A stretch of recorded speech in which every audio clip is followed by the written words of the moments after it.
تو آپ کے ہاں. تو میں کہتا ہوں یہ تویز دینے والا اگر تویز دے کے امیر بناتا ہے تو پہلے خود کیوں نہیں بنتا؟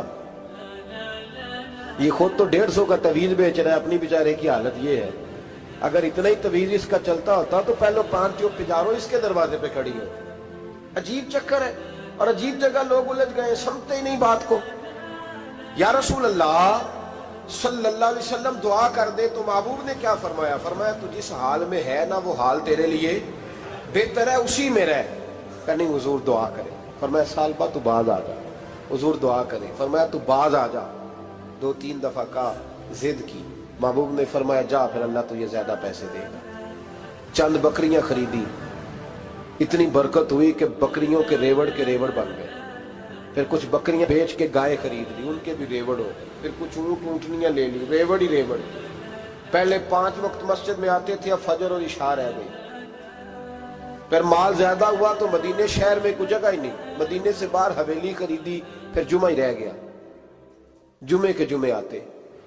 زکوٰۃ کا حکم آیا.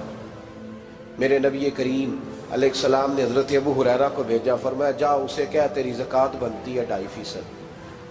10 کروڑ روپیہ ہو تو کتنی زکوٰۃ بنتی؟ بھئی 1 کروڑ کی 2.5 لاکھ ہوئی نا، تو 10 کروڑ کی کتنی ہوئی؟ تو بڑی مصیبت ہے جب بینک سے میسج آتا ہے نا کہ 25 لاکھ نکل گیا تیرے اکاؤنٹ سے. بہت بڑی مصیبت، بڑی ٹینشن ہوتی ہے. ایک صاحب میرے پاس آئے، ان کی زمین اچانک مہنگی ہو گئی. اچانک پہلے کچھ 15-16 لاکھ کی ایکڑ زمین تھی، پھر وہ کروڑ کی ہو گئی. تو میرے پاس آئے، کہنے لگے وہ 10 کروڑ روپے بنتے ہیں تو زکوٰۃ. تو میں نے کہا آپ نے کیا کیا؟ زری زمین پہ عشر آتا ہے، اس پہ زکوٰۃ نہیں آتی، تو آپ نے کیا کیا؟ کہنے لگے وہ کچھ سوسائٹی کے رول کے مطابق میں نے فائلیں وغیرہ لے لی ہیں، اب میں نا کبھی موقع آئے گا تو ان کو بیچوں گا. تو میں نے کہا اب تو آپ کا یہ مال ہو گیا بزنس کا، تو اب تو اس پہ زکوٰۃ آئے گی. 10 کروڑ پہ جب 25 لاکھ سنا تو کہنے لگے فوراً دینی پڑتی ہے کہ تھوڑی تھوڑی سے بھی کام چل جاتا ہے. تو میں ان کا چہرہ دیکھنے لگا. میں نے کہا نہیں وہ تو آپ کو پتا ہے. ویسے حضرت عمر فرمایا کرتے تھے بانٹ کے نہ دو، کوشش کرو کسی ایک کو دو، چلو کسی کا تو کچھ بن جائے. تو ایک کو دینی چاہیے. کہنے لگے تو مطلب یہ ایسا ہی حکم ہے؟ میں نے کہا آپ کسی اور سے تحقیق کر لیں. اب یہ بھائی لیتے وقت نہیں تجھے ٹینشن ہوئی کہ 15 لاکھ کا کروڑ ہو گیا تو اس وقت نہیں تو نے کہا کہ یا اللہ تو یہ کیسی سوچ ہے مسلمان؟ کس طرح کا اس کا؟ ہمارے ہاں جب کسی آدمی پہ حالات خراب ہوتے ہیں نا تو سب سے پہلے وہ اس طرح کرتا ہے کہ جو میں کہیں اللہ کے رستے میں دیتا ہوں پہلے اسے بند کروں.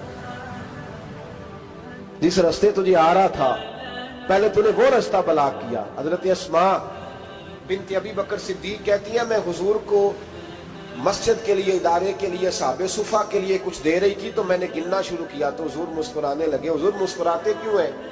تو فرمانے لگی، محبوب فرمانے لگے اسماء اللہ کے رستے میں گن گن کے نہ دیا کر، ورنہ وہ بھی تجھے گن گن کے دے گا. تو اس کے رستے میں بے حساب دے، وہ بھی تجھے بے حساب ہی عطا فرمائے.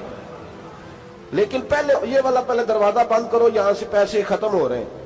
تو اس طرح کرنا بھائی. اس دفعہ سوٹ ذرا گرمیوں والے نہ خرید، لیکن جو تو اللہ کے رستے میں دے رہا ہے اسے دیتا رہے. لیکن ہم اپنا نقصان کرتے ہیں، زیادتی کرتے ہیں اپنے ساتھ. میں نے آپ کو پہلے بھی بتایا تھا پیار کی بولی ہے، پھر بولتا ہوں. ایک بڑے بڑے پیار والے دوست ہیں، ایک دفعہ مجھے کہنے لگے کہ آپ کئی دفعہ اعلان کرتے ہیں تو مجھے اچھا نہیں لگتا، اور آپ ادارہ بھی بہت زیادہ بننے والا ہے، بڑی چیزیں میں دیکھتا ہوں جو ہوں تو بڑا نظام اچھا ہو جائے. آپ دعا کریں اللہ مجھے پیسے دے تو میں بڑے سارے خرچ کروں گا اس کے رستے میں. تو میں نے کہا یا اللہ اسے 10 کروڑ دے، یہ 9.5 کروڑ تیرے رستے میں دے دے گا. تو چپ کر گیا، جس طرح آپ نہیں کر گئے سارے، چپ کر گیا وہ بھی. اس نے کہا جی نہیں جی انشاءاللہ کریں گے. تو میں کیا پلیا جی تے دعا پہ ہوں دیا، ابھی تو وہ آئیں گے تو تب دیکھی جائے گی. تو یہیں اڑ گیا. یعنی 9.5 کروڑ اللہ کے رستے میں خرچ کرنے کی دعا پہ بھی آمین کوئی نہیں کہتا کہ چلو آمین ہی کہہ دیں. تو میں کہا تینوں تے 50 لاکھ بچتا سی پیا، لیکن تو اس سودے پہ تیار ہے. جب یہ سوچ ہوتی ہے، یہ غلط سوچ ہے. یہ بات تو اگر تے مسکرانے والی، لیکن یہ سوچ صحیح نہیں. حضرت عثمان غنی رضی اللہ تعالیٰ عنہ کہتے ہیں جس وقت نبی پاک صلی اللہ علیہ وسلم نے اعلان کیا نا جنگ کے موقع پر کہ 800 سپاہیوں کا خرچہ چاہیے، کہتے ہیں میرے پاس 600 کا تھا. یہاں ایک روایت میں حضور نے 1000 کا اعلان کیا تو میرے پاس 800 کا تھا. جب 2-3 دفعہ نبی پاک نے اعلان کیا تو کہتے ہیں میں نے کھڑے ہو کے کہا یا رسول اللہ پورا 800 میری طرف سے. کہتے ہیں میں نے 200 سپاہی کا خرچہ ادھار اٹھایا لیکن پورے 2 مہینے نہیں گزرے تھے رب کریم نے مجھے کئی گنا کر کے پیسے واپس عطا فرما دیے. پر بات تو یہ ہے کہ تیری وہاں لو لگی ہو, تو تجارت کرتا ہے ان لوگوں کے ساتھ جو کیا دے سکتے. تو سالبہ کے پاس حضور نے پیغام بھیجا. پہلے تو کہا تیرے لیے بہتر نہیں مال. جب اصرار کیا تو بڑی برکت ہو گئی, بڑا آیا تو فرمایا زکوٰۃ دے, 2.5 زکوٰۃ ہے. اب جب سوچا کہ 5 اونٹوں پہ ایک بکری جائے گی اور بڑا سارا مجھے دینا پڑے گا. اب جب غور کیا تو یہ تو نہ کہا کہ میں نہیں دیتا. حضرت ابو ہریرہ سے کہنے لگے نبی کریم علیہ السلام کی خدمت میں عرض کرنا کہ میں خود آؤں گا. حضرت ابو ہریرہ نے آ کے عرض کی یا رسول اللہ صلی اللہ تعالی علیہ وسلم. حضور وہ کہتے تھے میں خود آؤں گا. تو کہتے ہیں محبوب نے ٹھنڈی سانس لی, فرمایا اسے کہا تھا کہ تیرے لیے مال بہتر نہیں. اب ہلاک ہو گیا, ہائے افسوس ہلاک ہو گیا. ان کو بھی تھوڑی دیر کے بعد احساس ہوا کہ یہ میں نے کیا کیا. نبی پاک کوئی کہہ دیا نہیں ہے, حضور کو کہہ دیا بعد میں آؤں گا. اب دوڑے آئے, عرض کی حضور میں سارا کچھ لے کے آیا ہوں, قبول کر لیں. محبوب نے فرمایا گویا بلال حبشی کی خشک کھجور بھی قبول ہے اور صہیب رومی ایک اٹی بان کی لائے تو وہ بھی قبول ہے, اور عمار بن یاسر اور مصعب بن عمیر اگر 2 دینار دے جائیں اور کوئی پرانا جوڑا کسی سپاہی کے لیے چھوڑ جائے تو وہ بھی قبول ہے. لیکن تو اپنا لاکھوں لے کے چلا جا, تیرا کوئی نہیں قبول. معاف کر دیں. فرمایا جا معاف کیا پر پیسے لے کے نہ آنا. اگلے سال پھر آئے, بندے ہوئے ہاتھ ہیں. محبوبہ میں دولت کا کیا کروں گا, آگ لگانی ہے, قبول کر لیں. فرمایا تو لے جا, تیرا نہیں قبول. گرا جو ان کی نگاہ سے وہ سنبھل نہیں سکتا. حضور نے وصال ظاہری کیا تو جناب صدیق اکبر کے پاس آئے, لاکھوں کا مال. ابو بکر قبول کر لو. تو جناب صدیق اکبر کہنے لگے اس کا کر لو جس کا نبی نے نہیں کیا, چل جا کوئی نہیں چاہیے. حضرت عمر کے زمانے میں قحط پڑ گیا, بارشیں نہیں ہوتی, غلہ نہیں ملتا, حالات خراب ہے, مالی طور پہ بحران آ گیا, غربتیں, مجبوریاں, تکلیفیں. آ کے روئے, عمر میرا قبول کر لو, مجھے معافی تو مل گئی تھی نا. فرمایا معافی اپنی جگہ پہ, پر جس کا مصطفیٰ نے قبول نہیں کیا. بہت سارے لوگوں کو پتہ ہی نہیں کہ ان کا قبول ہی نہیں ہوا اور وہ الجھے ہوئے, انہیں خبر ہی نہیں کہ اصل بات کیا ہے. فرمایا جس کا مصطفیٰ کریم نے قبول نہیں کیا, اب ہیرے اور جواہرات بھی لے کے آئے تو بھوکے مریں گے پر اس کا قبول, اس بات پہ راضی رہو. اس حال میں اللہ نے رکھا ہوا, اس حال میں راضی رہو. جو مصیبت ہے نا دیکھنی کہ وہ بھی میرے پاس, تمہیں کیا پتا, کبھی پوچھ تو صحیح اس سے وہ کس مصیبت کا شکار ہے. جو مالی طور پہ بڑا امیر ہے تو اس کی طرف دیکھ کے اپنا دل برا کرتا ہے. بس جس حال میں رب نے رکھا ہے اس حال میں رہ. حضرت عثمان غنی کے زمانے میں تو وہ وصال کر گئے, لیکن بھائی تو جس حال میں تیرا رب تجھے رکھتا ہے اس حال میں رہ, تیری مالی پریشانیاں ختم ہو جائیں گی. میں نے پہلے بھی شاید آپ کو ایک دفعہ کہا تھا, میں تعلیم سے فارغ ہوا تو میرے ایک استاد اور میرے کچھ دوست کہنے لگے افریقہ آ جائیں آپ, بھائی بہت بڑا ادارہ ہے, اس کو چلائیں, اس کو سنبھالیں. میری والدہ سے میں نے کہا, اس طبیعت ہوتی ہے نا انسان کی, میرا بھی دل لگ گیا. میری اماں پڑھی نہیں تھی لیکن اللہ نے دانائی بڑی عطا فرمائی تھی, حکمت بڑی تھی, سیانی بڑی تھی. تو میں نے کہا اماں جی وہ مجھے ساؤتھ افریقہ کی دعوت ہو رہی ہے تو آپ کیا کہتی ہیں. تو اٹھ کے میرے پاس آ گئی اور مجھے انہوں نے اپنے بازوؤں میں لے لیا, پھر میرا ماتھا چوما. کہنے لگی پتر میں تے وال بھی نہ پوٹ کے دیوا کسی نے, ہم نے دولت کا کیا کرنا, تو اللہ کا نام لے کے کہیں بیٹھ جا, رب کریم رون کے لگا دے گا, خیر ہو جائے. تو میرے بھائی یاد رکھیں ان چیزوں سے تھوڑا سا دیکھیں نا, قناعت کریں, جو اللہ نے دیا اس پہ راضی ہو جائیں. اللہ بڑا مہربان ہے, وہ آسانیاں کر دیا کرتا ہے. تو یاد رکھیں میرے رسول کریم علیہ السلام نے ایک تو ہمیں درس یہ دیا ہے کہ تو سمجھ جا, قرآن نے ہمیں بتایا ہے کہ روزی تیری ذمہ داری نہیں, روزی کس کی ذمہ داری ہے, اللہ کی. اور دوسری بات یہ کہ جو اللہ نے تمہیں دیا ہے اس پہ تو راضی ہو جا, تیری مالی پریشانیاں ختم ہو جائیں. اور پھر حضور صلی اللہ علیہ وسلم نے فرمایا مذہبی طور پر جب دیکھو تو آگے دیکھو اور دنیاوی طور پر جب دیکھو تو پیچھے دیکھو, پریشانی ختم ہوگی. مذہبی طور پر جب دیکھو, جو 5 نمازیں پڑھتا ہے وہ تہجد پڑھنے والے کو دیکھے, اور جو تہجد پڑھتا ہے وہ اشراق چاشت پڑھنے والے کو دیکھے. اور جو بندہ اشراق اور چاشت پڑھتا ہے پھر اس کو دیکھے جو سارا دن مصطفیٰ پہ درود پڑھتا ہے. اوپر دیکھے کہ میں نے اور نیک ہونا ہے اور نیک. اور جب مالی معاملہ ہے تو پھر نیچے دیکھ. اگر تو بیٹھا نا پجاروں پہ تو پھر ٹوڈی والے پہ نظر کر اس کا کیا حال ہے. اور اگر تو وہاں بیٹھا ہے تو دیکھ مہران والا بھی تو گاڑی چلا ہی رہا ہے. اور اگر تو وہاں ہے تو موٹر سائیکل والا دیکھ. اور تو وہاں ہے تو پھر سائیکل والے پہ نظر. اور اگر تو سائیکل والا ہے تو پیدل والے کو دیکھ. اگر تو کرائے کے مکان میں رہتا ہے تو پھر جھونپڑی والے کو دیکھ. اور اگر تو جھونپڑی میں رہتا ہے تو پھر بھی پریشان نہ ہونا. کچھ ایسے بھی ہیں جنہیں جھونپڑی بھی نصیب نہیں, جو سڑک پہ لیٹے ہوئے. اور اگر تو تندرست ہے نا تو کبھی جا کے اسپتال میں دیکھ حال کیا ہے, لوگ کس حال میں. تو ہم شکر نہیں ادا کرتے. اس کا نقصان کیا ہوتا ہے, نعمتیں چلی جاتی ہیں. اللہ فرماتے ہیں لئن شکرتم لازیدنکم, تو شکر ادا کر میں نعمتوں میں اضافہ کر دوں. تو بھائی مالی پریشانی کا تیسرا سبب یہ ہے کہ ہم دیکھتے ہیں مالی طور پر اوپر, تو پھر ہمیں طبیعت بگڑتی ہے. اور پھر مالی پریشانیوں کے کچھ اور اسباب بھی ہیں. امام شافعی فرماتے ہیں جن گھروں میں لوگ فجر کی نماز کے وقت سوئے ہوتے ہیں ان گھروں میں رزق نہیں آتا. آپ فرماتے ہیں فجر کا وقت اللہ کے دینے کا وقت ہے, اس وقت اللہ بانٹتا ہے. حضور صلی اللہ علیہ وسلم کا فرمان ہے نا حدیث میں کہ تہجد کے وقت اللہ پہلے آسمان پہ نزول جلال فرماتا ہے جو اس کی شان کے لائق ہے تہجد کے وقت, اور وہ کہتا ہے مانگو میں تمہیں عطا کروں گا. لینے کی باری آئے تو بندہ سمیٹ سماٹ کے اندر گھس جائے.